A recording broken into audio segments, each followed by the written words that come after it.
Well, we are about to tackle what I think, and I know, Nathan, what you think as well, is probably one of the most foundational. Hold on, you don't know what books. I think. Let's get this started up on. That's a very presumptuous way to start a podcast, my friend. It is, but you know this, and I know this. We are about to tackle a book that you and I absolutely love.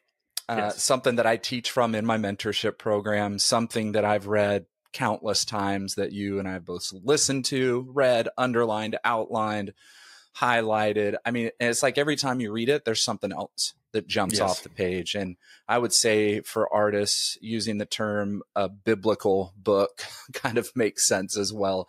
There are just so many things in there that you should take into your practice on a regular basis. This book was written by David Bayles and Ted Orland. It's titled Art and Fear: Observations on the Perils and Rewards of Art Making. And I like how they have "and rewards" in parentheses there. Kind of saying that's just kind of there. Sometimes there's some rewards. And so I cannot wait to go through this, and we're going to spend some time on it. This isn't just a one-off. This is going to be a multiple episode dive, really deep dive as we break this down. So if you've read the book, or if you're getting the book today and ordering it to read it, follow along, send us your notes. We would love to hear your thoughts on it. We would love to hear what you think. And it's going to be, I think, and I know we've talked about this, Nathan, a really fun dive into this book. And before we get started, I love the hat. You have one of our good friends' hats on today. Tell me about that before we start. Oh yeah. Because I love it. A recent acquisition to the hat wardrobe. I met Bodie Robinson about a year ago at an event that we were both at, and made the connection, through you, that we were both going to be there, and so I got a chance to meet Bodie, who's just an incredible human being, incredible artist, and also has a brand of streetwear where it's wearable art off canvas is one of the slogans or mantras. Yeah. So all of these marks have been personally made by the artist herself. So yeah, thanks. I've been hi Bodie, love you, miss you. Yes, hopefully absolutely. See you soon. But yeah, go check it out, St. Bodie. So hats, shirts, hoodies, all kinds of really cool stuff. We'll put a link in our in the episode thing so people can check her work out. Let's do it. Yeah, you were talking about, we were joking when we were preparing for the episode, but like, this is one of those books where you could throw a dart at pretty much any page and hit a quote that's worth discussing, So the challenge for us is not finding things to talk about. It's, editing down and not having each of these three parts be 5-hour episodes, but we'll see. Right. This isn't an audiobook reading, right? That's right. Although now that you mention it, so for anybody that's on Spotify, the audio version is on Spotify for free if you've got that subscription. So it's a good listen as well. Well, let's jump into the artist's struggles, which is kind of the beginning of the book, kind of where the authors start talking about struggles and the difficulty of things. And I love, there's a quote by Gene Fowler that I adapted, that I changed up, that I use. And it says, "Painting is easy. All you do is sit staring at a blank canvas until drops of blood form on your forehead." And anybody that knows the biblical story of Jesus in the Garden of Gethsemane, there's a moment where blood drops form on his forehead when he's making a very difficult decision in life. And I love this story, no matter what you believe. It's an incredible story of stress and asking and wondering and trying to fight through something. And so I looked it up. So I looked up this phenomenon, and it's an actual scientific thing, sweating blood, and it's called hematohydrosis. And it occurs in individuals suffering from extreme levels of stress. Around the sweat glands, there are multiple blood vessels in a net-like form, which can constrict under great pressure and push blood through the pores. And I thought, thinking of starting a book for artists and creators with that quote from Gene Fowler, just staring and trying to figure it out until drops of blood form on our forehead. I think any of us in the art game understands that anxiety and stress in those moments, right? Yes. I think it's a great start. And I think let's go ahead and just move into page 1 here. And there's a great quote that was written in 460 BC. Do you mind reading that, Nathan? I do not mind at all. "Life is short, art long, opportunity fleeting, experience treacherous, judgment difficult." Hippocrates. That was written in 400 BC. Now, I don't think art was really a word at that point, the way that we see it today, but craft or making something or creating, a vision or something like, we all know that life's short, and good Lord, it takes forever for our work to get to that point where we really want it to be. And yes, our opportunities are very small and fleeting. Experience is treacherous. We don't know what's going to happen. And our judgment, creating what we want to create, moving in those directions, is so hard. And that's where we are going to absolutely dive into this and go really, really deep. How often do you think, Nathan, that the work that you haven't created yet seems way more real than the work you are making right now? The work, very often, all the time. Yeah, I mean, the biggest challenge I think for most of us is just, capturing the ideas and deciding which ones to actually move forward with, which I know we'll talk about, in a little bit. But yeah, that quote specifically resonated with me, no doubt about it. Yeah. Yeah, and they say we do work that does not feel like our own. We repeat ourselves. We stop before we have mastered our materials or continue on long after their potential is exhausted. Often the work we have not done seems more real in our minds than the pieces that we have completed. And I think, like you said, for the most part, we have no idea what we're doing. But because we look at a lot of work and we see a lot of work and we know other artists and we see their work, there's this vision that occurs in our head that seems so far away. And each time we sit down to start working, we're trying to get to that vision.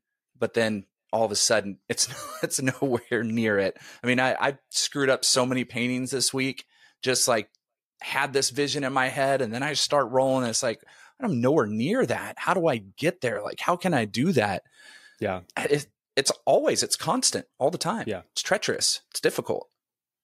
That can be a trap, I think, as well. I don't know about you, but it can be a trap for me to want to just start new things, because the starting is fun. The starting is easy. The starting is just the for me anyway. And it's hey, I've got this idea. Let me just see where it takes me.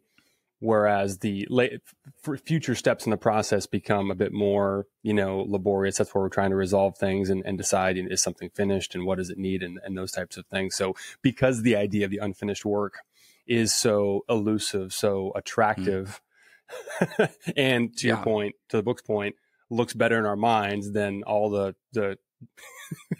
what oftentimes, if we're in a low moment, looks and feels like absolute trash that's in process, that can create its own set of problems. Yeah. Too many ideas, And this is something that obviously has been a repeated thing on our podcast. Like, we talk about this a lot. And this quote, I know, has both really been transformational for you and I both, because we've talked about it a lot on the podcast. And they say, making the work you want to make means finding nourishment within the work itself. Yeah. So they're talking about, there's this process of, you're not just making the work just to make it. You better be searching. You better be looking. You better be really spending time finding moments that are nourishment, right? And what is nourishment needed for? For growth. Yeah. To be healthy, to continue to move forward, right? We eat healthy things. We eat good food and drink in order to nourish our bodies so that we're healthy and we can live a long life. It's the same thing with art. If we're not searching for those nourishing moments within our work that can take us on to tomorrow and the next day and the next piece, growth is stunted. We are unhealthy artists. We're not moving forward. We're not growing. And I think, man, that quote has stuck with me ever since I read it. Well, there's another quote that speaks to that too that I had highlighted. I wanted to talk about. Yeah. It's on page 11. With individual artworks, it means leaving some loose thread, some unresolved issue to carry forward to explore in the next piece. With larger goals like monographs or major shows, it means always carrying within you the seed crystal for your next destination. I don't have to try. I don't know about, I'd be curious to ask you this. Is it something you think about, leaving some loose thread, or do the threads just present? I mean, I'll go first. My experience is for sure, like, the loose threads are always there. I don't have to think about, or try to not resolve all of the ideas in any given piece or body of work. There's always way more of those than I intend, which is a beautiful thing, right? Because that's what leads to the next thing. What's your experience with that?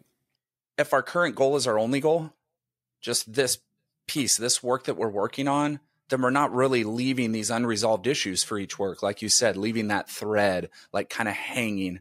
If we're just so focused on finishing this one piece, at least for me, this has been very successful in my process and working. If I'm just so focused on one piece, finish, then I'm kind of missing the goals that are to come, because I know that each work is taking me to the next piece.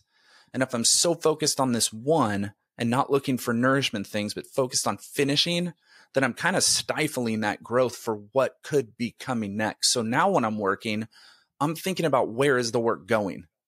Where is it taking me next? Where is this one piece taking me? If it's done, it's done. But I'm not trying to force the issue anymore. I'm trying to leave threads and leave these moments that are pushing me to piece number 3, 4, 5, 6 down the road, and kind of keeping that horizon ever growing and ever spreading out even further. Yeah. Yeah. Now that I've totally blown up our game plan and our outline, 4 minutes in. No, but this is good because it does really piggyback on that moment. And I've got a quote from Rainier Maria Rilke from his book, Letters to a Young Poet, which I suggest everybody go out and find or buy today. And he writes to this young poet and he says, "I'd like to beg you, dear sir, have patience with everything unresolved in your heart and try to love the questions themselves as if they were locked rooms or books written in a very foreign language. Don't search for the answers, which could not be given to you now because you would not be able to live them. The point is, live everything. Live the questions now. Perhaps then, someday in the far future, you will gradually, without even noticing it, live your way to an answer." So he's saying leave unresolved threads. Don't keep fighting for that answer in the work. You may not know how to answer it yet because you're a young artist, you're a young writer, a young sculptor. Let all those questions grow and grow and grow so that in time, the answers find you, rather than focusing so hard on, what's my voice? How do I do this? How can I get there? Spend time working and leaving those threads unresolved so that all of a sudden there's a needle and it's pulling it through to each work as it goes. Yeah. And that makes me think of finding satisfaction, getting fulfillment from the questions themselves, right? Starting from a position of not, I lack answers and I won't be whole, I won't have until ... But finding fulfillment in the fact that we have questions, we have, those unresolved things that are going to inevitably lead to wherever we're supposed to go, right? Which, ultimately leads to faith and trust in the process and where we're supposed to end up, right? Yeah. And I mean, here's the key. And I love how they say this: art's made by ordinary people. Even extraordinary art is made by ordinary people. Yeah. It's not a superhero. It's not somebody that has this insane special blood or extraordinary DNA or something that helps them just create work that's better than everybody else. No, art is made by ordinary people. And I love that he says, if you're going to say that, then you have to allow the ideal artist would be an ordinary person too. Right. The whole usual mixed bag of traits, weaknesses, strengths, flaws, all those things. Every single artist has the same qualities, right? Yes. Now, there are differences that separate them, but I think just realizing, and we say this all the time, we said it in our last episode, study, read. That way you realize, oh my gosh, yeah, every artist is an ordinary person just like me, same struggles, same things.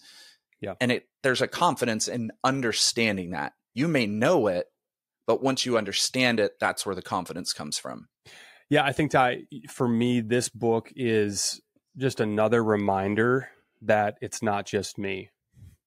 All of the doubts, all the fears, all the second guessing, it's not just me, it's not just you, it's everyone that's ever tried to do what we're trying to do, which is make art that is authentic to us personally. Yeah. I've talked before about my experience with recovery and with the 12 steps. And one of the things that gets discussed, in those meetings a lot is the challenge of thinking that one is terminally unique. In other words, the opposite of what I just shared. It is just me. Only I have this problem, which means that only I could somehow, hopefully, stumble across a solution that is also unique to me. No. We're all in this same boat, right? Because we share a common problem. That's really good news, because that means that the solution, the answers to these questions that are outlined in the book, to our conversation today about art, will give us a solution that also applies to us, right? Yeah. And once we've got a solution, that leads to hope, right? And when there's hope for the future, there's power in the present. So I just think that whole idea of just, it's not just me. Everyone who's walked this path before and is walking it before, to your point of, right, 400 BC, I'm sure if there was written, recorded history before that on this topic, it would say something similar, right? Yep. As long as people have been trying to do this thing that we're trying to do, this has been a thing, right? Yep. And so that whole idea of it's not just me, right? I jumped to, actually, let me stay on that same topic though, that whole idea of the myth of the extraordinary. Let's talk about that. I'm jumping ahead again, but Ty, this is from page 24.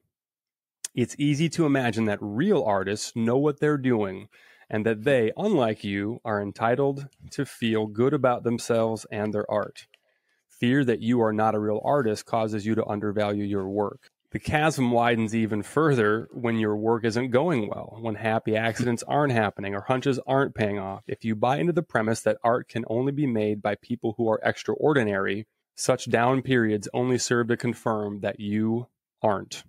Before chucking it all for a day job, however, consider the dynamics at work here. Both making art and viewing art require an ongoing investment of energy. Lots of energy. In moments of weakness, the myth of the extraordinary provides the excuse for an artist to quit trying to make art. So let's unpack this myth of the extraordinary.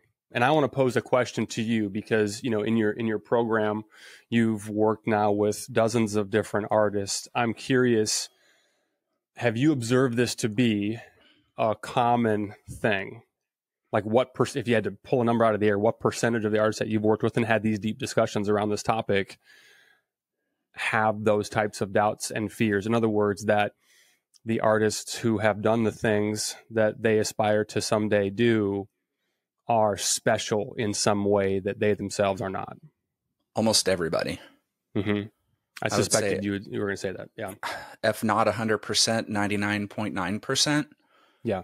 Right. And this isn't a knock on anybody. This is just, I've felt that way forever. And there's times I still struggle with that. Right. Literally, I know these things now. I know them all. That doesn't mean I don't walk into a museum and go, never going to get there. You know what I mean? Or literally go, no, that's all lies. She's a freaking superhero. There's something special about her. Right. Yeah. That's just part of it, and that's it's one of the hardest things for us to, again, understand. Like we can know it, we can read it, but to truly understand that is hard. And it all comes from the amount of art making you're doing as well. I think the discipline, the routine, the constantly creating and, really focusing on the process and the experience of shaping the work, not on any outward experience. Yeah. I think the inward experience is what truly feeds the knowing and understanding of those things. If we're constantly looking outward, sorry, we're going to struggle and doubt and think everybody else is superhuman and we are nothing. Yeah. If we're focusing on the outward. Yeah. That's so true. And as the self-appointed director of, tactable, tangible takeaways for our audience, I will put a pin in something really important that you said, which is you haven't read this book just once, right? Yeah. We don't just absorb these things one time and then just have it forever and have an emotional connection to that in the moment when we're low, when we're feeling down. So it's back to that whole idea of repetition and continuing to expose ourselves to ideas that are nurturing, that are healthy, that help us to get in a proactive place of, hey, it's not just me. This is just part of it. Let me get back to work. Yeah. And I want to read a few things from page 5 through 7. I'm just going to paraphrase here and kind of jump through some paragraphs because this really does focus on that. And he talks about the audience and the artist not worrying about the audience or the outward things, but really focusing on the inward things. And they say, right, the viewer, the audience of the artist, is their job is to be moved by art, entertained by it, make a killing off it, selling it, whatever. Our job is to learn about working on our work. And virtually all artists spend some of their time and some all of their time producing work that no one else much cares about. So I want everybody to hear that. Most artists spend most of their time making work that no one really cares about. It's really hard to make a lot of work that a lot of people care about. That's what he's saying there. So it's like, you're no different than all the other artists out there. And then if you jump down, he says the function of the overwhelming majority of your artwork is simply to teach you how to make the small fraction of your artwork that soars. I use that quote in my program all the time. The majority of the time that you will spend making your art in your lifetime is to produce the small fraction of work that absolutely soars. And I always tell people, you go into museums and you see your favorite artist's work. Sometimes the only work you see is from one period of their life. Often. Sometimes. Often. Yeah. Other times you may see 2 or 3 different pieces from different periods of your life, but you don't see 500 pieces from their life. Right? You're seeing a few. Some of your favorite artists in the world, they don't have 1,000 works in museums. They don't have 500 works, maybe 10, maybe 30. There may be 30 pieces that rotate around the world to different museums who have them on loan for exhibitions. The majority of your work is teaching you about the small fraction of work that soars. That's why we leave those unresolved issues, those questions, those threads to keep taking us on and on and on to that piece that gets into the show that lasts for a long time, to get to that other piece, that other one, maybe a year down the road. We don't know. And there's a great quote from a book called Letters to a Young Artist by Anna DeVere Smith. And it says, I love this quote, "You are an explorer. You understand that every time you go in the studio, you are after something that does not yet exist." That's a beautiful, marvelous quote. I pray for those moments when I go into the studio. I'm setting off on a trail and I'm going to map what doesn't exist today. What's going to come from that? Do you ever have that feeling in the studio? All the time. All the time. And when you talk about that, I mean, I'm just processing that quote again. And I think about, it seems to me the challenge, the goal for us would be to find that sort of delicate place between this could be the one, this could be one of the ones that soars, while accepting that statistically it probably won't be. You know, kind of sitting in that balance, right? Like treating every piece as though it could be one of the precious few, while also acknowledging and accepting, like I said, that it may not be.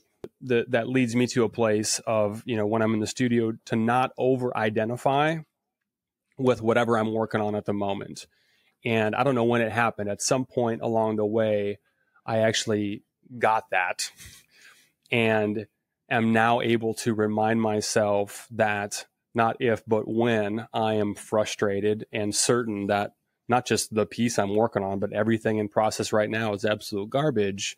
Yeah. That's part of it, right? I'm not over identifying with, hey, everything, but because early on I absolutely did fall in that trap. You know, early on it was every piece that I completed, that was the thing that defined, am I on the right track or not? Like, do I have it, you know? Yeah. And it's really important to avoid being in that place, because gosh, when we're making from a place of the stakes are that high, that this thing right in front of me is what's going to determine if I should make the next thing, that's a bad place to be.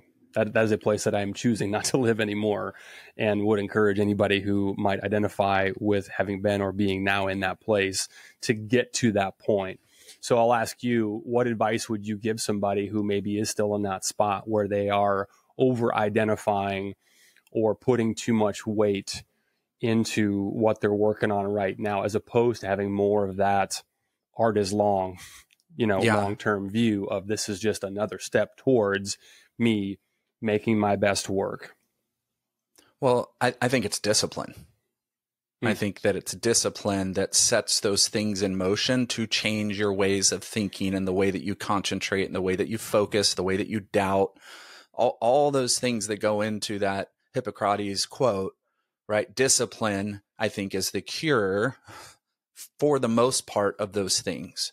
Because if you're undisciplined, then you're bouncing here, working here, doing a little bit here, and those thoughts tend to really, really pile up.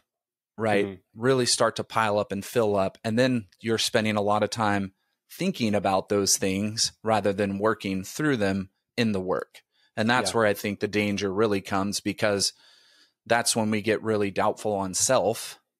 And then self starts to be the control rather than the work being control. If we don't like ourselves, a lot of times we're not really going to like our work sometimes. I think we talked about that a lot in the Louise Bourgeois episode months ago. But I think discipline is really the key. And there's a great quote on page 9 where they share from Stephen DeStabler, and it says, "Artists don't get down to work until the pain of working is exceeded by the pain of not working." Yeah, why? Talk to me about that. It's funny. When I read that in the book, and when I saw that you wanted to talk about that today, I don't connect to that quote at all. But maybe it's just because I don't understand. Well, I'm not that. If you think of discipline, it's entirely possible. If you think of discipline, right. If you are working, there's a pain, right? When you're creating art, there's a lot of pains that go within that. There's a lot of frustration, a lot of growth, a lot of things that are just really hard. But for the artist whose goal is this and making this, when you are not working on your work, those pains increase, they get bigger. Your wonder, your frustration, your doubts, they grow and grow and grow and grow. So he's just saying artists don't get down to work until they realize, I need to be working more. I need to be putting more time in, because all that time I'm not working, I'm worrying, I'm frustrated, I'm doubting. All these pains start to grow and grow and grow. What is the one thing that eases those pains? For the artist? Being in the freaking studio. Right. And that's where they're really kind of going into this section on part 2, where they kind of talk about quitting. So like this discipline, the pain of creating and all these things, and they explore not quitting and the normal artist cycle of things they go through: strong work, good work, bad work, frustrating work. Okay. It's like this bounce back and forth. And I love this on page 9. Those who would make art might well begin by reflecting on the fate of those who preceded them. Most who began quit. It's a genuine tragedy. Worse yet, it's an unnecessary tragedy. After all, artists who continue and artists who quit share an immense field of common emotional ground. Wow. And then they say to survive as an artist requires confronting these troubles. Basically, those who continue to make art are those who have learned how to continue, or more precisely, have learned not to quit. You know, I share this story all the time in my program that I don't know how many people were in my class in art school, but there are only 2 of us from my class, 3 of us that are in the art world. Sure. Life gets in the way. Different things get in the way. And quitting for art doesn't look like I'm throwing in the towel, I'm freaking done. Quitting for artists means time grows in between making and not making. And it grows bigger and wider and longer and longer. And pretty soon that person's no longer making art. I can't tell you how many conversations, you've probably had this with people too, where you meet somebody, oh, you're an artist. Oh, I used to make art when I was younger. I really miss it. Or I've had artists in the program who went to art school, got an MFA, then got married and life happened and they didn't make art for 20, 30 years. Yeah. And now they're back making art again. Right. So that's the scary thing, right? When you're not disciplined, you can mentally quit with not even know you're quitting until 10 years down the road, you haven't made any art at all. Well, that's a scary thought. The authors make the distinction between quitting and stopping. Yes. And that quitting happens once. But then I go to, all right, I mean, I don't know about you. I rarely leave the studio at night or at the end of the day on a high note. Like very, very rarely. You know, and part of it just like has to do with just the emotional reserves, you know, are lower. I'm emotionally spent. I'm physically spent, you know, at the end of most days. And so naturally I'm going to look at things and feel differently about things probably than reality would suggest. But it's starting again the next day. And like most disciplines, you know, the easiest and probably most obvious example would be anything with, you know, whatever, working out or eating good, like those daily disciplines that are challenging. Like the longer you stop, the more difficult it is to start again. Yeah. Because whatever discipline we've built up, whatever good habits we have to keep showing up, whatever that looks like in one's life at that time, the harder it is to start it up again and to get another streak going, right? So it goes back to, you know, what they say in the book, quitting happens once. Quitting means not starting again. And art is all about starting again. So the less time we can allow to pass without doing something and making some art, making a bunch of crappy art, making a bunch of mistakes, right? Whatever that is, but it's continuing to exercise the muscle of showing up day after day to do something. Yeah. Well, and listen, there's a reason for healthy breaks too at times. Sure. Right. Getting away, taking a little sabbatical away. I'm not saying like a 4-year sabbatical, but getting away for a week, going away for a month, just doing some reading, doing something else creatively for a little bit, going on vacation, going to the beach, sitting by the water, whatever it is. Those healthy breaks are good to help reinvigorate you when you come back.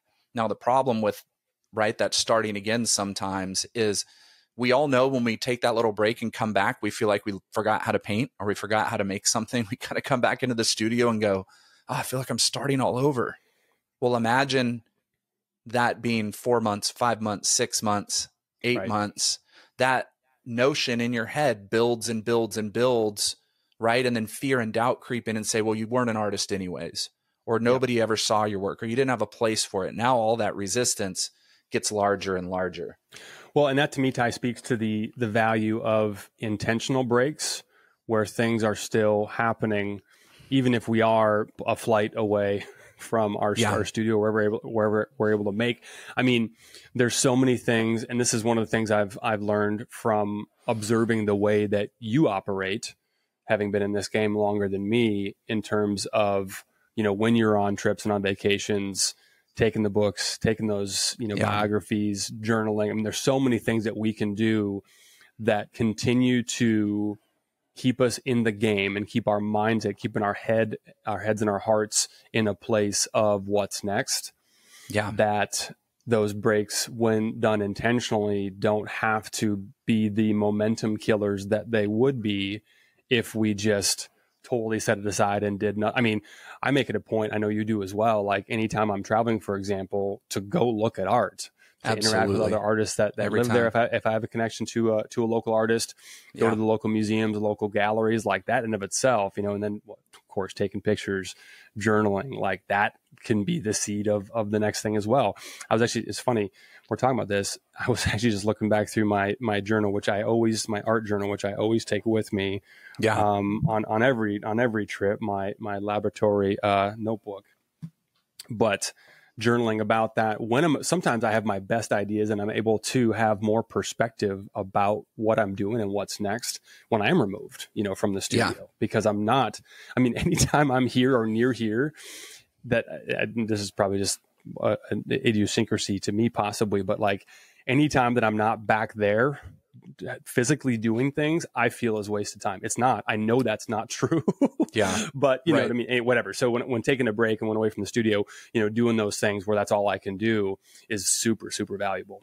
You know, I tell my artists in my program all the time, like, if you're away from home, go see art. If you're on vacation, have a day where you go to a museum or go to a gallery, find something. And this is why it's great to connect with other artists on Instagram. You know what I mean? Then you can say, hey, I'd love to come by and do a studio visit. Can I bring you some coffee? Can I bring you a cappuccino or, you know, some cookies, whatever, and just go hang out and talk art and see somebody else's studio and how they do stuff. You know, that's why I love to read, because there's so much community in these art biographies that I'm reading where they're all visiting each other's studios and hanging out. So they knew that importance. And I think they talk about, I love this, how they give the little operating manual for not quitting on page 12. And they give the two, A and B, the first one. And this is why I have a group component in my mentorship program. Make friends with others who make art. and share your in-progress work with each other frequently. Like, there's nothing better than sharing work with another artist and talking about it, especially when you're wanting to throw in the towel. Even if you're wanting to throw in the towel on a body of work and like, this is just a waste of time the last 3 months, being able to discuss that with another artist is monumental. What were you going to say? Yeah. Well, I'm just going to piggyback on that, but whether it's implied or expressly communicated, there is an element of accountability that only comes from of interpersonal accountability that only comes from interacting with other people. And yeah, I was just thinking about, because we talked about quitting, but and stopping, sometimes intentionally, sometimes not. I thought we could talk for a moment about how to start again. And I'm going to throw my 2 cents in the mix and just say, do something somewhat consistently, right? Yeah. I mean, the lower we can make I'm back to that example of, whatever health and fitness, it's easy to take a break. And I've done this, take a break from training and then believe the lie that I can't start again until I can pick up right where I left off, which is just not realistic. Doesn't matter what we're talking about. So in the thread of art making, to think about, all right, what's the minimum effective dose? What's something that I know I could do consistently, even if it is just I made a mark. I made a mark on something, each day or 3 times a week, or again, just acknowledging that everyone has different access to time and ability, to make work. So maybe the thing is, hey, I'm going to set aside 30 minutes that I'm just going to open up my sketchbook or my, what's the app Procreate. on the iPad? Yeah, I'm going to open up Procreate, while I'm in some BS meeting and doodle and play. But it's something that's being done consistently. I mean, that would be my whatever antidote to having quit and having to try to find a way to start again. But what advice would you give somebody who maybe has quit or has stopped for a long time and is trying to start again? I've had this conversation quite often with a lot of people, whether that's at a lecture I'm giving or a talk during a show, and it's the Q&A and somebody, asks that question of, I used to make art. What's a good way for me to start and things? But I've got a few friends who are brilliant painters, went to art school. One is now an apprentice for a very big artist and runs his galleries and does things like that. So he's in the art world, but he's a brilliant painter, incredible painter. And he hasn't painted in forever. And we talk about this all for the last, 20 years, 15 years, as he's grown as the number 2 for this other artist who has grown massively. That fear has grown of starting again. That fear of, well, I'm not as good as I thought I was, or you're just saying that, or how do I even start again? I have another friend as well. And these are 2 of my closest friends in life as artists. We used to have an artist group together, did a lot of shows together years ago, both freaking incredible painters. And one blew up in the design world. He's an art director in Chicago. Things have blown up for him. He's an incredible wife. He's got a little one who's adorable. And, he misses painting. Talked about it for years. Just start. And one day he went and bought canvas. Like, I'm doing paintings for my baby's room for her nursery. And oh my gosh, the fear that he texted me, I've got everything out. I can't even move. Like, I'm just frozen. That fear of, I suck. Am I going to be good? I mean, I said, it's going to take a while. Get it back. It's going to take a little bit, but you got to start. You just got to start. And he did. And he painted. He felt so good. But it's so easy to give the advice and say, just do a little bit, just start here. But you get home from work and you're worn out and you're helping with the kids, or you're cooking dinner for your wife, or you're doing these things that, whatever. And then all of a sudden, so tired, I don't even want to try, and it's like, you got to find a moment. It needs a moment. Is it a Saturday morning before everybody's up? Is it a Sunday eve? What is it? Find a moment and do something. Start small. And I just say, you got to baby step it, right? You just got to take baby steps. Just like What About Bob? Richard Dreyfuss, baby steps. Take those baby steps, Bob. It's honestly, that's what it is. The confidence will slowly come back. Maybe start reading. Maybe start reading some art books again. Maybe go to a few museums. Do things that kind of engage all of your senses, rather than you in front of the canvas sweating blood from your forehead for a few months and then you stop again. Yeah. Yeah, and I think this comes back to that whole idea of having a setup. You know, a book that I've talked about in previous episodes quite a bit, Catching the Big Fish by David Lynch. He talks a lot about the importance of having a setup, having a place where art happens. Yeah. And just removing the barriers to entry from a physical, whatever materials, standpoint, even if it is just a little shoebox full of your materials where it's in a place that you know where it is, where your sketchbook is. Like, it doesn't take much to have the place and have the stuff ready, because that can easily be a barrier to entry of like, oh, well, I don't have the stuff, or I don't want to dig it out, or I don't know where it is. It's like, have it accessible, have it in front of you, make it easy to execute on your plan. Well, and I love kind of feeding into that fear, right? That substance of self that art making can give us at times, that when we're not doing it well, or we're not able to really achieve the vision we're trying to say, right? That can really feed into our fear. And I love how he says on page 13, the line between the artist and his or her work is a fine one at best. And for the artist, it feels quite naturally like there is no such line. Making art can feel dangerous and revealing. Well, making art is dangerous and revealing. Making art precipitates self-doubt, stirring deep waters that lay between what you know and what you should be, and what you fear you might be. For many people, that alone is enough to prevent their ever getting started at all. And for those who do, trouble isn't long in coming. I love that. So just know there's fears no matter what. Yeah. It doesn't matter what side you're on. There's going to be some fears, because art is dangerous and revealing. Yes. Both ways. And I love, there's a Nietzsche quote, and I don't remember where I grabbed this from. And he says, in that, because I want to pick up right where you left off, because I also want to talk about page 13, literally right where you stop, which is because he just gets so specific with it. Doubt. This is literally here, go right into it. Yeah. Doubts, in fact, soon rise in swarms. Let's play a little game here, Ty. Let's raise our hand if we've ever currently or in the past have felt any of the above. I'm not an artist. I'm a phony. I have nothing worth saying. I'm not sure what I'm doing. Other people are better than I am. I'm only a student, physicist, mother, whatever. I've never had a real exhibit. No one understands my work. No one likes my work. I'm no good, right? Like, pick 9 out of 10. One. Yeah, right.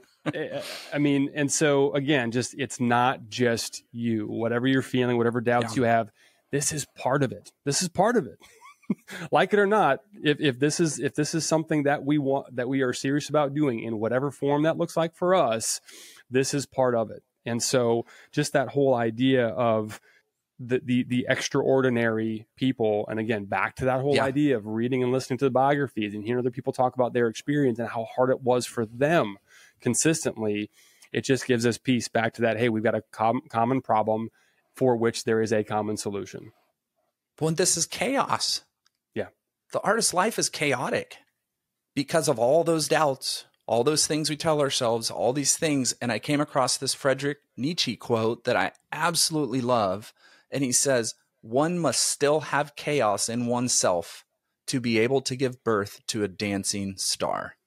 Wow. There must be chaos in order to give birth to that dancing star. Here's what I'd take from that. If everything's perfect and everything's grand and everything's working, where's the room for discovery?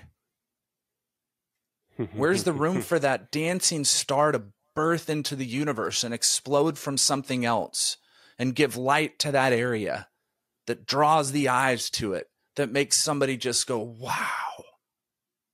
Everything should not be absolutely perfect, which goes back to what we were saying. To be ordinary is to be imperfect. Yeah. Right? We are all imperfect. We are all ordinary. We are all human beings, each and every one of us. So there will be chaos in ourselves. Let's understand that. Let's embrace it and know it and move forward in our work. And let's figure out how we give birth to that dancing star. And thank goodness. I mean, that reminds me of that Rumi quote. If you are irritated by every rub, how will your mirror be polished? The rubs are important. The friction is important. You know, we need that friction. We need that chaos, a version of it for something to come from it. that it's a necessary part of the process. Yeah. And we have to be able to face those fears and doubts and figure out ways to overcome those fears and doubts when they arise, because that's where our growth is going to come from with our work. We have to be able to notice them, notice that resistance, notice those things that are coming in, and then grow from them. And I love here on page 14, they talk about art is a high calling and fears are coincidental, sneaky, disruptive, we might add, disguising themselves as laziness, resistance to deadlines, irritation with our materials or our surroundings, studios. How many of us get irritated with studios? Distraction over the achievement of others, Instagram. Indeed, as anything that keeps you from giving your work your best shot. What separates artists from ex-artists is that those who challenge their fears continue. Those who don't quit. Each step in the art making process puts that issue to the test. And fears are going to arise when we look forward and we look back, both, right? Yeah. No matter what, when we look back or forward, they're going to arise. I have them all the time. I've had them you and I have talked about it. I applied for a big residency.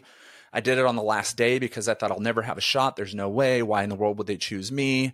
And laid awake for an entire night before I woke up the next morning and applied to the residency the day it was due, which was a whole lot of work, but I was scared to death. Today, this morning, I woke up. I haven't even told you this. I woke up this morning. I open up my email, and there's an email that tells me that they're going through my stuff today. They downloaded everything. Nice. So then what happened again? Fears and doubts, all those things started to arise to go, well, yeah, they're not going to, no way my work compares to other artists that are applying. No way. You know what I mean? And it's like, oh, I've got to find those ways to stifle those things, because if I start focusing on that, what am I not going to do today? I'm not going to make work. Yeah. I'm going to want to leave my studio as fast as I can and run and run and run and run like Forrest Gump and just keep running. Instead, yeah, go ahead. Go.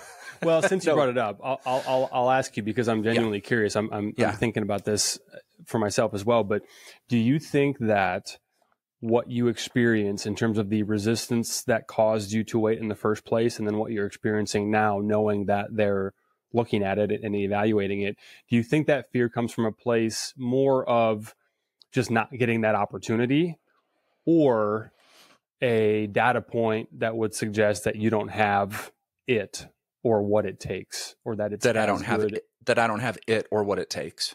Right. Right. Yeah. Because any one thing not happening is whatever, right? There'll be more opportunities, some of which will come that you will have access to, right? But it's just that the potential for reinforcement that I might not have it.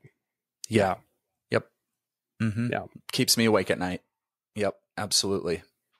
Yeah. And the other thing too about that quote specifically is that, these are all what Pressfield calls resistance, right? But the way that fears are shapeshifters, how they'll find the path of least resistance to really get to us, disguising themselves as laziness, resistance to deadline, irritation. So I go straight to, because when I'm living in fear, when I'm experiencing and indulging in fear-based emotions, I operate from a place of shame. And so I go to, I lack the character. For me, I make a self-judgment on, it's a character issue. And that's that self-talk, that negative self-talk, which is, something I wasn't planning on talking about today, but I think it's very relevant to today's conversation, which is just being mindful of the internal dialogue that we have going on, and acknowledging that our default mode in terms of our inner dialogue is at best neutral, at best. At worst, and far more often, it's absolutely negative. And this comes from, the survival wiring that we have from, thousands of years of fight or flight, where everything had to be assessed when we were living in times where, danger and or death could be around every corner. Yeah. We had to live in that place of like, is this a threat to my survival? And we're still stuck with that old wiring, which causes us to go to negativity, which causes us to go to, and in some cases, live in fear far more than we really should. And so in identifying that as a reality that we're starting from, it's really important to find a way to adopt some version of a habit or routine around getting back to a positive place. Yeah. It's cheesy, but it's true. Like, there's a ton of value in identifying, we've talked about this in previous episodes, what's true about me? What is my code? Yeah. What are my mantras? What are the things that I need to repeat to myself over and over and over and over again to get back to that place of operating from what's true and what's real and what's positive, and leads to, proactive, activity and action and doing the thing, as opposed to sitting and being paralyzed, by that fear. So again, I guess just another commercial for being intentional about, self-talk, what we're allowing to put in our heads and what we're repeating to ourselves consciously, because again, that default isn't going to be doing us any favors. Yeah. If your goal is to be an artist, there's a lot of proactiveness that needs to be in action. That's in the studio making work, studying, researching, networking with other artists, galleries, things like that. There's a lot of movement. You're proactive, right? You're putting yourself into situations to make, to meet, to greet. But if you want to be an artist, the only way to really know if you're in the art game is by getting rejected, by applying for shows, by applying for residencies, by trying to get yourself out there, and you're going to get more no's than yeses, which we all know. If we're in a creative field, we know we're going to get more no's than yeses. But the only way to really know if you're in it is if you're getting rejected. So when you think about that, that's a negative feeling, right? Usually. You get the email back from the residency. I get them all the time, people. I'm with you in this. I'm sorry, due to the overwhelming amount of applicants, you were not selected this year. I mean, I don't know how many times I've read that over the years. So many, right? But enough it's like, to be able to repeat it, apparently. And absolutely. Yeah, I can say it by verbatim. Group shows, you don't get the email back. That means you're not selected. Okay, well, I wasn't selected for that. I use this quote a lot. Sylvia Plath, all my rejection slips prove I'm trying. Stephen Pressfield had a buddy when his first script flopped, or his first film flopped, and his buddy said, well, are you going to quit? And he said, no. And he goes, well, yeah, because now you're in it. You actually did something. It may have flopped, but there's 100 other screenwriters out there who it's never seen the light of day. Right. And their stuff never will. But you're in it, and it flopped, which means you're in it. You're where you want to be.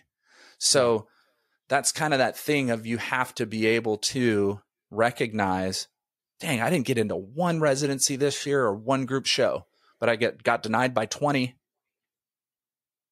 I'm trying. I'm doing everything I can to get out there. Plenty of artists never try. And I think that's one of the signs of artists who either stop or quit. They're just not trying, so they don't know. You have no idea what to base anything on.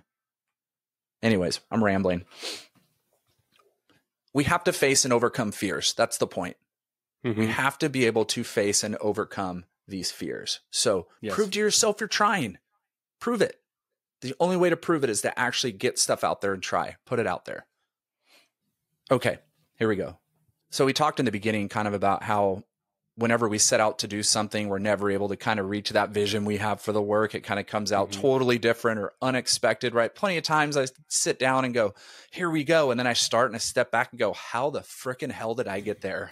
That was so far away from the ideas I had in my mind. That was so far away. I can't even make the brushstroke I wanted to make. It won't even come out of me. It's not there yet, and there's this section I love where David Bayles began studying piano with a master pianist, and they're having this conversation after a few months practice. And David kind of complains to his teacher and says, I can hear the music so much better in my head than I can actually get out of my fingers. And I love that the master pianist responds with, what makes you think that ever changes? Yeah. Oh, right. Yeah. Time spent experience making comes out in wisdom. You're still going to be the same artist 20 years from now, searching for the same growth and the same things. And your vision is still going to be ahead of what you want to do today. Your vision is still going to be far beyond what you can actually do and perform or create. And he says, lesson of the day, Vision is always ahead of execution, and it should be. Vision, uncertainty, and knowledge of materials are inevitabilities that all artists must acknowledge and learn from. Vision is always ahead of execution. Knowledge of materials is your contact with reality. But uncertainty is a virtue. We can understand our medium. We can understand what our paint can and can't do. We can take it to as far as it can go and cannot go any further. But our vision, the ideas in our heads, those things, they're all uncertain because we're only as good as what we can do today. The first brushstroke, the first chord, the potential is never higher until that paintbrush hits the canvas with paint. Now potential is gone. Now it's only what you know how to do today. But that unresolved thread, that discovery, those things, that's what tomorrow's for. We work today for tomorrow. We don't work today for today. We work today for tomorrow and the next day and the next day after that. Which is exactly why artists don't retire. They just die. Yeah. Because there's always the hope of what might be. There's always the vision of what could happen next. We're not just playing the game to get the retirement up to be able to not have to go do the thing anymore and do whatever we really probably should have been doing all along. Yeah. There's always some, and that's a beautiful, beautiful thing, is just that idea that we could be and can be pulled by that compulsion to do our best work and to see where pulling that thread will ultimately take us. There's a quote in that same section that I highlighted for discussion today that just really, really struck me. They write, most artists don't daydream about making great art. They daydream about having made great art. Yeah. Yes. What artist has not experienced the feverish euphoria of composing the perfect thumbnail sketch, first draft, negative, or melody, only to run headlong into a stone wall trying to convert that tantalizing hint into the finished mural, novel, photograph, sonata? This just floors me. The artist's life is frustrating, not because the passage is slow, but because he imagines it to be fast. Yep. I don't know what percentage, Ty, of the frustration that I experience. Oh yeah, we've talked about this, I think, at length. for sure. Yeah. And I don't know if it's, how common that is, but that is for, like, I'm such a chronic underestimator of the amount of time that things will take, especially something like this where there's no end. Like, I know how long it takes me to mow my lawn. Plus or minus, 5 minutes, right? Like, It's a task. There's a start, there's a finish, and I know what happens in between. When it comes to making art, there's just no such thing as a linear path. And I think that for me anyway, accepting that it's going to take longer than I think.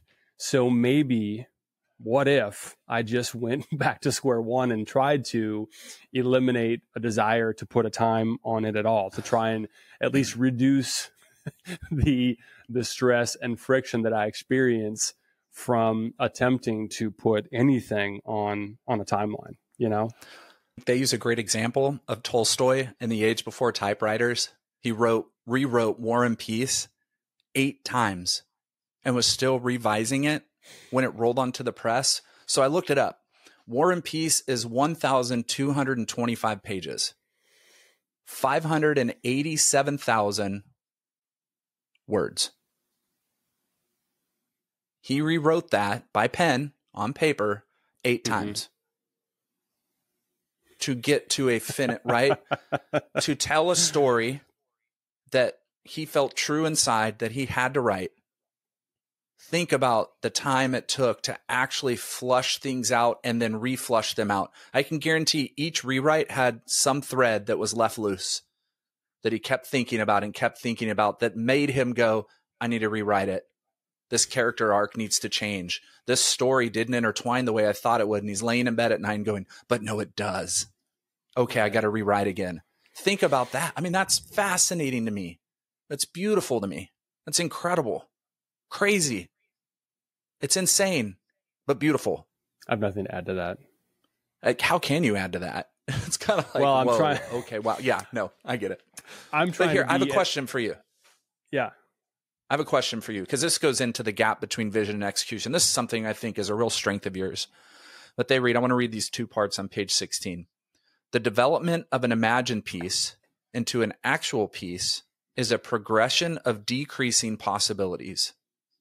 Each step in execution reduces future options by converting one and only one possibility into a reality.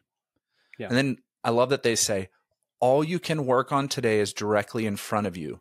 Your job is to develop an imagination of the possible. Yeah. I feel like that's something that is a real strength for you. Like, I feel like having watched you over the last few years and been a part of talking through these things and ideas, like being able to develop and realize in an imagined piece, right, that the actual piece you're working on is a decrease of possibilities. Becomes less and less the possibilities can go into it. But yet I feel like you do such a good job of developing an imagination of the possible by finding new materials, new things. How can these things work together? You're taking all this stuff that you can control, the medium, but you're creating more possibilities from it, which increases that vision and execution. It kind of brings it a little bit closer together in some of those ways. I know we didn't talk about this question before, but I feel like that's something that's a strength of yours. Yeah. Thank you for saying that.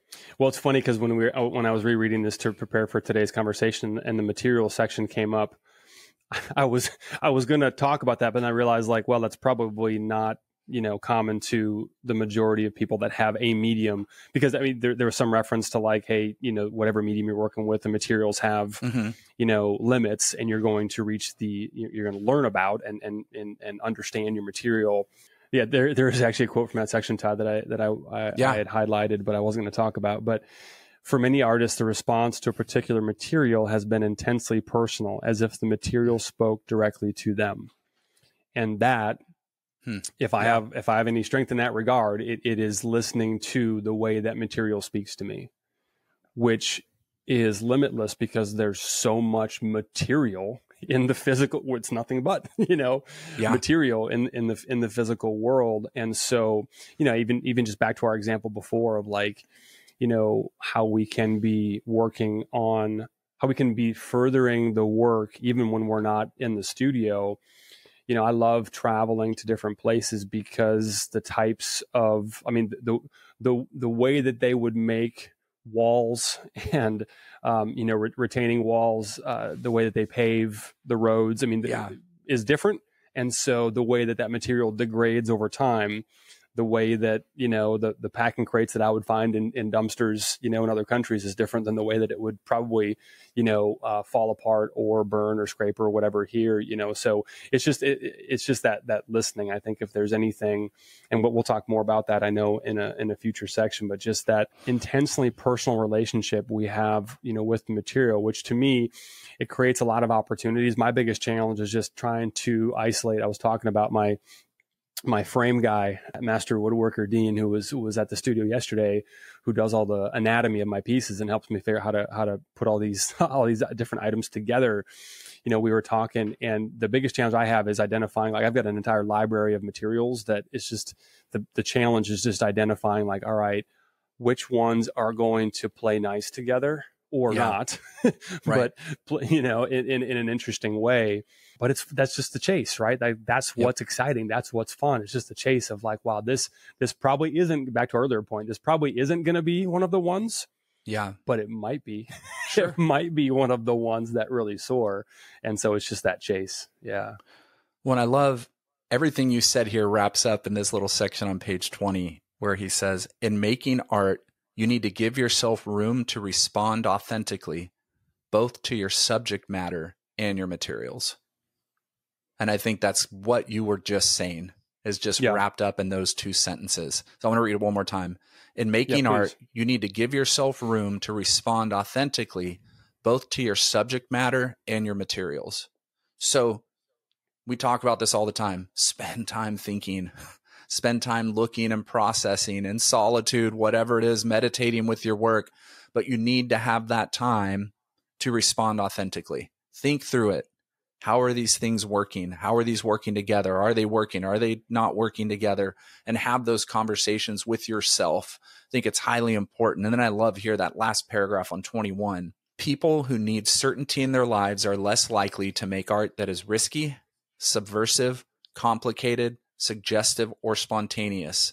What's really needed is nothing more than a broad sense of what you are looking for and a strategy on how to find it, and an overriding willingness to embrace mistakes and surprises along the way.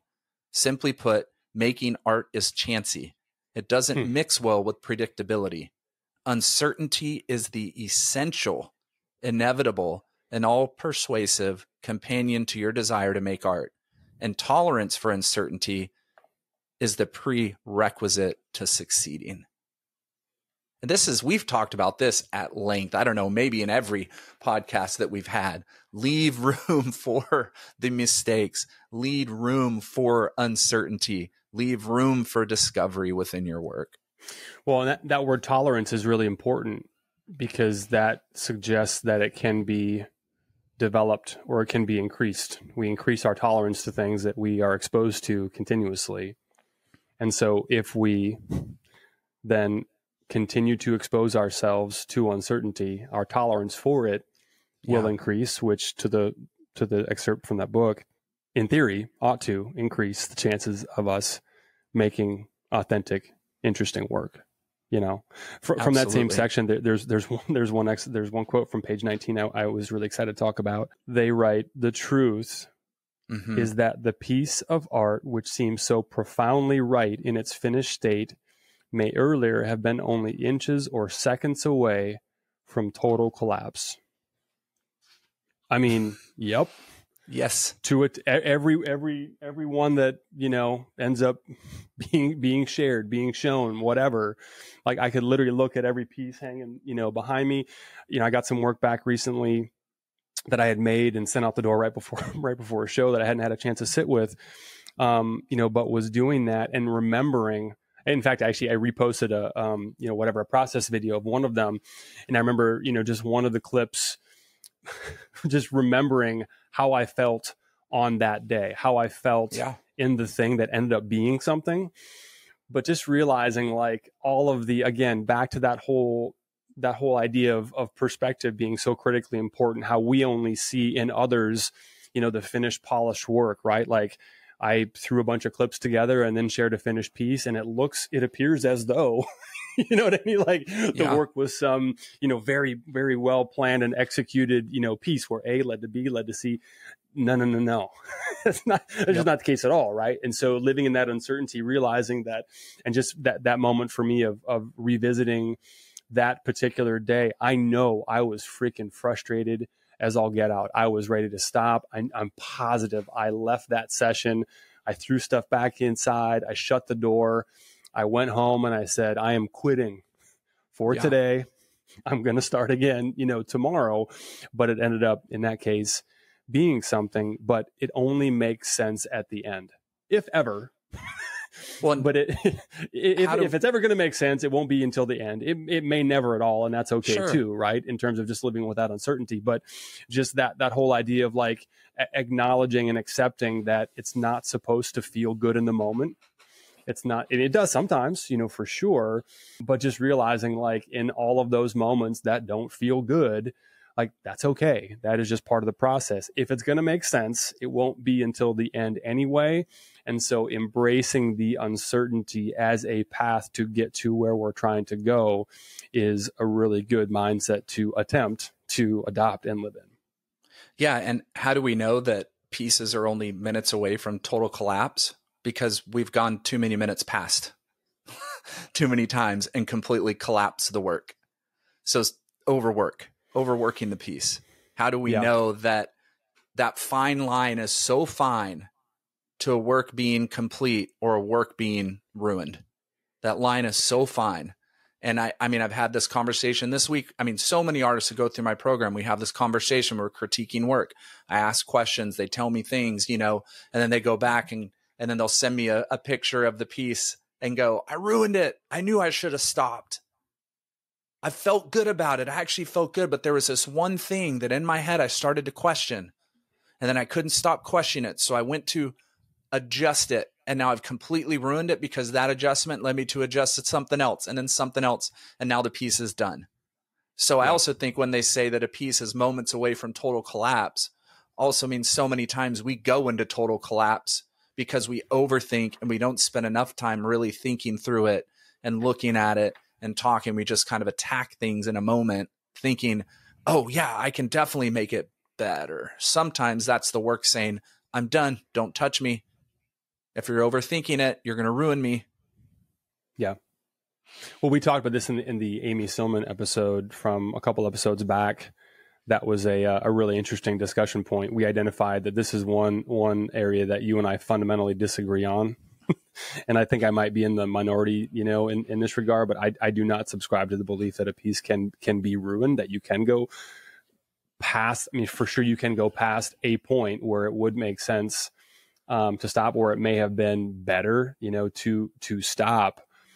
But, just back that whole idea of just always being willing to risk going too far in the pursuit of identifying how far you can go and how far you can take it, Well, and I think that conversation's very different with sculpture and sculptural elements than painting. Absolutely. Too, right? Because painting, I it's have like very intentionally stacked done. the decks in my favor in that regard when it comes to material. Yeah, absolutely. And that wasn't by design in the moment, but I realized looking back now, it absolutely was. I've talked before about, overwork, when I was a kid, doing drawings and not being able to get the hand of the, whatever baseball player just right on the bat. And, there's only so many times you can erase something and redo it before it just isn't, gonna look right anymore. And so, yeah, that's absolutely true. Having the ability to just go nuclear in terms of carving it down and exposing what's underneath. I like giving myself a lot of outs, as far as that goes. Yeah. So that's a fair retort on your part. But I do think that living in that, I mean, this is a great segue into the whole idea of perfectionism. And I don't want to skip a discussion around talent as well, because I think that's relevant, but I want to skip ahead to sort of the end of this section as we kind of begin to think about wrapping up for today. But I think what you talk about, so the fear, actually, let me put this in the form of a question. How does one navigate the fear of going too far and have that lead to a version of paralysis where, what do I do anything more? Do I do something next? And have that cause a person to get stuck in inaction? For me, it's an absolute understanding of my own work. And that is from time spent, right? That's from time spent looking at lots of art and my art, but also having the same conversations about my art that I'd be having about others' art. So when I go look at art, I'm having inner conversations and dialogues, whether I have my journal with me or not, about what the artist is doing, how are things working, what are they using, what's their composition like, their colors, their texture. I'm discussing all these things with myself, because I also know when I go back to the studio, I need to have those same discussions with my work and myself, not just making it and then throwing it out the door. It's making it, thinking about it, talking through these things, and then either moving on or continuing on with the piece. I've grown really, really comfortable with an understanding of, yeah, I think this piece is done. Yeah. Now, I just ruined 4 pieces yesterday that I overworked. And I knew inside if I touched them, I'd overwork them, but I wasn't happy with where the work was, even though it might have been okay in others' eyes. I don't know. But I need to add some stuff. And then I added stuff and it completely ruined every single thing was there. And there was no going back, because with painting and on raw canvas, there's not much I can do to kind of adjust composition or things without completely, for my own style, overworking a piece. Right. And I think that's all singular, right? That's all individual. What does overworking look like? What does underworking look like? Those things for yourself, but it's all time involved. That's the only way to really be comfortable with how you're viewing your making, is by the time you've spent making it and thinking about it. But this whole idea of not to belabor this point, but I think it's interesting. Hopefully, let us know in the comments. but I think it's interesting to identify that to your example, that does suggest that one could go past the point, suggests that there is a point, there is an ideal or a perfect point to set the brushes down and stop. Is that kind of what you're saying? That's a really difficult question. That's why I say it's individual. Because for me, it's a lot more spiritual of a thing than a physical, tangible technique or, you know what I mean, tangible answer. Does that make sense? Yes. For me, it's very spiritual to where I have this innate feeling inside of how the work is speaking to me and how I'm viewing it and listening to it. And it whispers. It's almost like, stop. I'm done. I'm exactly where you need it to be. And there are times when I question, which a lot of artists will question, well, there just isn't enough on the canvas, so it can't really be art. So I must need to go add more to it. Because so it's like, you have a piece that's minimal and it's working. Yeah. There's 2 colors on it. There's not much, but it just speaks and it works. Then you go, well, there's only 2 colors. How could it be an artwork or a painting if there's only 2? I should probably add another color. And then you fuck the whole thing up and then it's done. Right. So is it overworking or is it just ruining? Sorry. Why are you just guaranteed we're explicit? Yeah, we're explicit. No, that was only one. How did it take this long to break the seal? That was only one bad word. We're fine today. We are still not explicit. Hide the kids. Oh my goodness. Earmuffs, nephews. Well, this go ahead. Sorry. So is it, it's like, what is it overworking or is it just ruining? I don't know. Like there's so many terms you could put into place. Cause I'll say I ruin a lot more work than I overwork. Yeah. I just ruin it. I cannot go back. There's a state of no return or fixing. Turn it over, paint the other side. Yeah. Yeah. I would say I'm definitely guilty of overworking certain pieces. And it's funny. I had a moment recently, just last week, actually. I brought a piece home, which I'll do sometimes just to kind of sit with it at home where I couldn't touch it or do anything, even if I wanted to. So I brought it home. I carried it around the house. I put it on the deck. It's like golden hour, right? The light's going to be just going to sit with, and I did that with the intention of sitting with my journal, at home after dinner, just relaxing to kind of, listen to the work and take notes on what I might want to do next. Beginning from the place of, oh, this definitely isn't done. There's definitely more to do. Okay. And so Nikki comes out, my wife comes out and immediately she was like, oh my gosh, I love that, which she doesn't often say. She's a tough critic. And so do not do anything else to that. And she's only said that a couple of times. She's like, that's done. There's nothing. And so, just being somebody who's, resistant to being told what to do, I immediately go to like, all right, let me see if I can figure out. And I realized, let me figure out what else I could do to this. And what I realized is that I operate from this place of it couldn't be easy. Like it has to be difficult, which is different than acknowledging that it often will be difficult, that it often will be, Lord knows how many hours. But this one, I spent, the least amount of time that I'd spent on a piece in quite some time, which was just kind of an interesting, I think I had a point. What was my point in sharing that? Because that's your job, is to identify what my... Well, we were talking about overworking or underworking. Overworking, so, yes. Yeah, you took it home to really think about it in the right way. Thank you. Mm-hmm. Right. And so, that's actually, Ty, I want to close on that idea of the answers are in the work. I think that's a good place to end. But before we do that, there was something I wanted to talk about just on this whole idea of perfectionism. And this is a quote. And again, this is what happens when let me go back to my my camera view here. This is how, not that it's my job, how how books should look when you're really getting into it, right? Multiple highlighter colors, notes, pen, pencil, all of the above, whatever. Anyway, so quote from page 30 that I just love: "To require perfection is to invite paralysis." To require perfection is to invite paralysis. And again, it's a fine line. There's a balance here, right? Because we're about to talk about the importance of listening to the work, which is, what I heard you describing a moment ago. Mm-hmm. But to require perfection is to invite, like there's nothing else to be done. Like Yeah. that is the inevitable outcome of requiring perfection. And I mean, goodness, even if perfection was a possibility, how would we even know until a lot of time had passed? Yeah. Right. I mean, we're not the best. We're not the best evaluators of our own work in terms of how successful a piece is to, right, beyond just the experience of making it until some time has passed.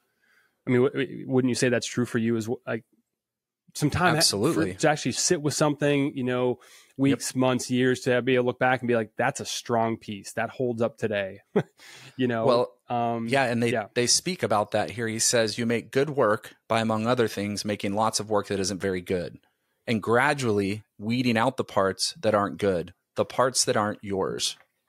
It's called feedback with your own work. That's what I was saying about me, like spending that time and realizing your work and where you're going with it. Because when we put our work out there, we have a fear of judgment no matter what.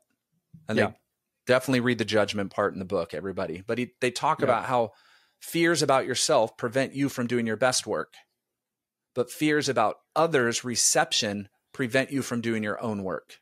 Yeah. Right? Quit thinking about how other people view your work and just make the work. But don't judge it. Don't be in this pursuit of perfection like you're saying, because that's going to prevent you from doing your best work. You're going to cloud your judgment. You're not going to be open and allowing things to come in and messes, you know, the mistakes, the trouble, like we talk about in the Amy Silman episode. You're not going to allow the trouble come in that's going to improve your work and take you to places you didn't expect to go. Right. And by definition, whatever you have right now is exactly what you need to produce your best work. And I tell artists in my program that all the time.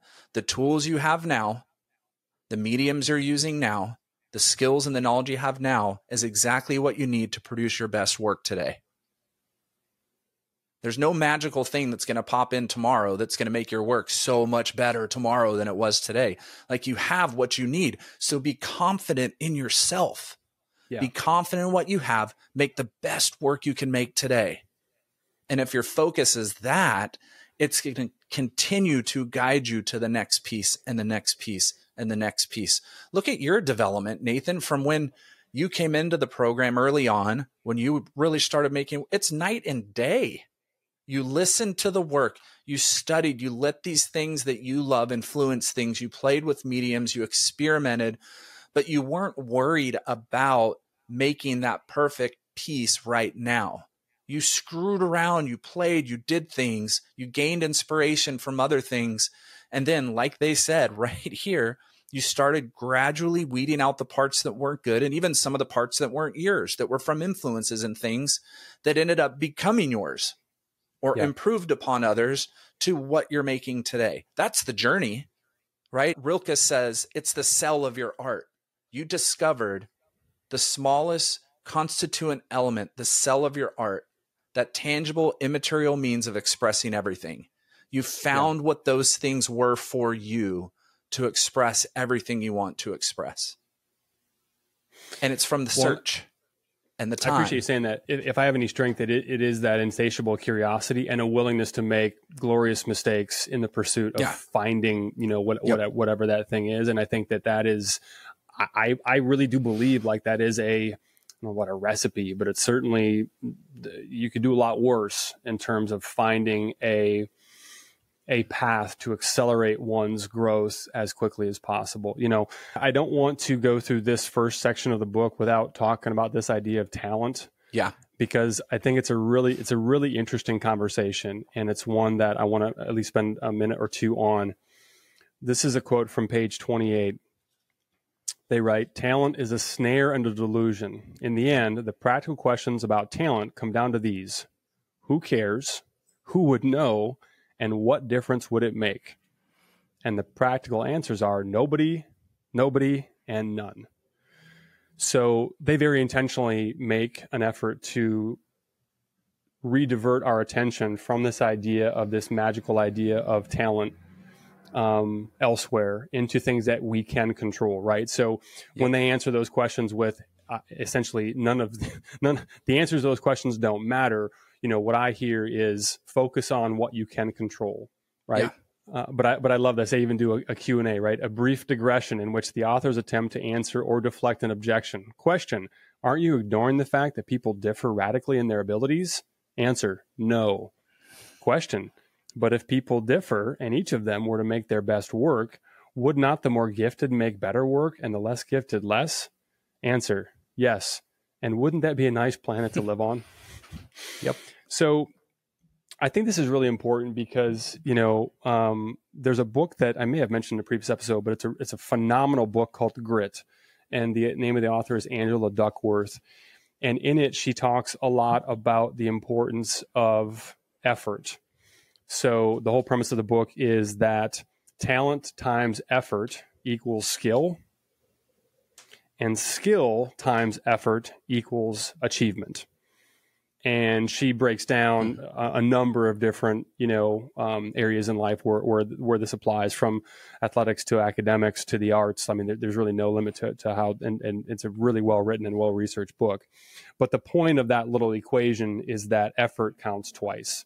So talent is a variable that is relevant, but effort is what takes that talent into skill. And skill, when applied over and over again, right, with effort being the multiplier a second time, leads to, the result. So a quote from that book that I love, she says, "Greatness is doable. Greatness is many, many individual feats, and each of them is doable." And so all that does, I just wanted to spend a moment on that, but all paths lead back to effort. Yeah. All paths lead back to repetition. You didn't just decide one day, hey, I'm going to be able to, hear the work and know more often than not, hopefully, when the right point to stop is. That happened by way of effort and repetition, and doing it wrong countless times. Yeah. And I love that what you talked about in the beginning with talent, and like, who would know? No one. Who's going to notice? Right. Nobody. Right. Like reading the de Kooning biography that I'm reading currently. I didn't know he was a master draftsman. I didn't know he was an absolutely brilliant illustrator and graphic designer in the 1920s in New York. I just always thought he was a painter. And it took him, talk about maybe an artist who put the most effort into his painting over any artist I've ever read in my life. From the 20s to the 30s to the late 40s to the early 50s, when he finally discovered his work.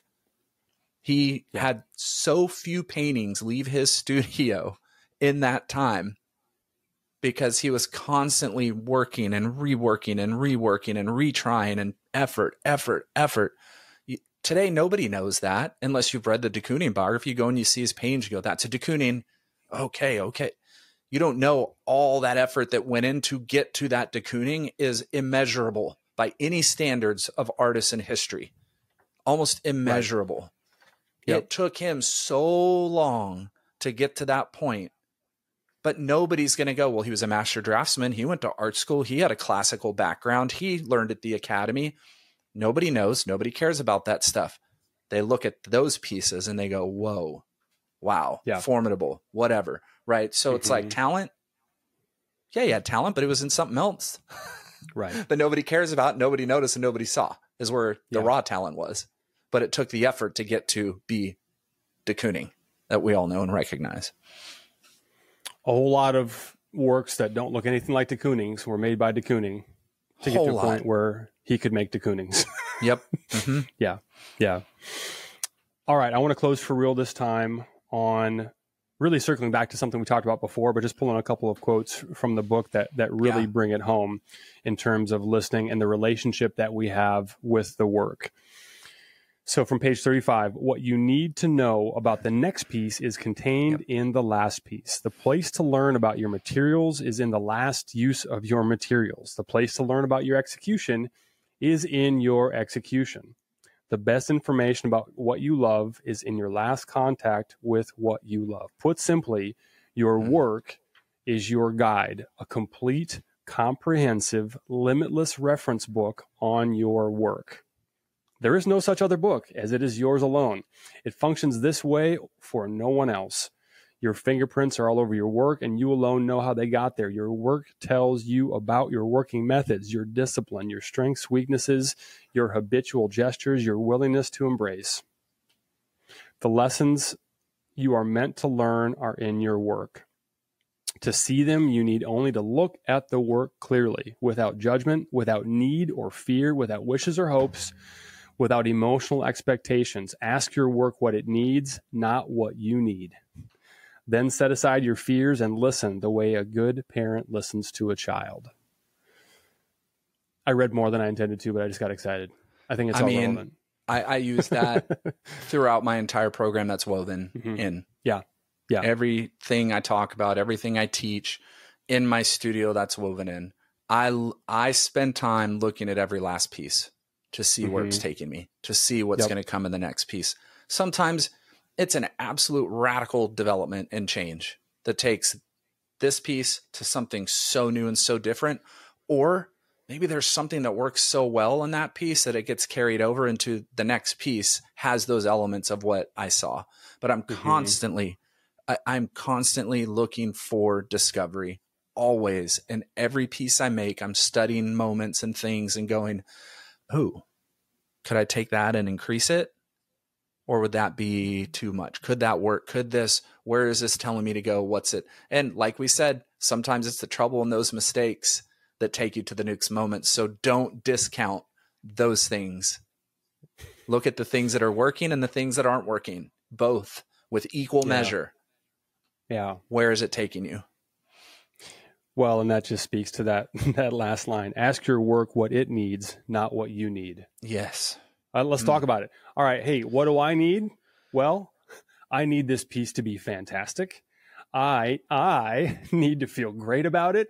I need more likes on that post than the last one. Exactly. I need external validation and praise for how it went, right? Like, these are all selfish, ego-driven demands that we make of the work. But when we can set all of those things aside and ask the work what it needs and dismiss the natural tendency that we are going to have to look at it through the lens of what we need from it, that's our best shot, right? That's our best chance. And oftentimes it's, the perspective that comes from, to look at your work clearly without judgment, for me requires some space, fresh eyes in the morning. That's back to what I was talking about before about, leaving the studio frustrated and not feeling great, most days, being okay with that, being able to breathe, reset on my drive home so that I can, not be in a crappy mood when I'm with my family. Like, that's an important place to operate from, which is, hey, I have faith that it's going to make more sense, tomorrow. And the more time that passes, the less needs I have on it giving me something that is selfish of me to request in the first place.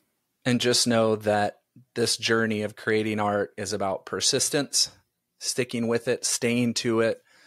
It's about acceptance, accepting yourself, accepting where you are in the moment, not external acceptance of where you are and where you're going and what you're doing, and then growth. Out of those things come growth. So just encouragement for everybody out there.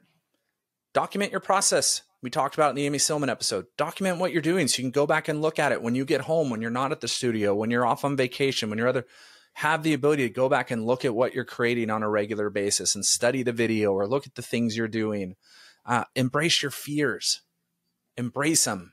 What's scaring you more than anything? Go after it. Embrace your fears. Keep creating no matter what challenges arise in your way, because there's going to be challenges. And with every phase of your art career, it's going to bring a whole new set of challenges. New ones, old ones will continue to arise because we doubt ourselves, but every step of your career is going to be a whole new set of challenges. So no matter what, just keep going and keep making work. One could say just make art, and they wouldn't be wrong. You could say that. Yeah. There's a purpose. Just make art. With that, we're going to close part 1 of 3 of our breakdown and discussion on art and fear. Go get the book, listen to it. Yeah. And let's see what else. What do we always forget to say? We forget to say follow Just Make Art on Instagram, comment on YouTube or all of their places one can comment. Share it. You all help us get the podcast in front of other people. So, all right, there's our desperate request for validation and assistance. We're desperate. See you next. Just like us. Just like us. That's the name of our podcast. Just like us. Just like us. All right. We'll talk to you next time.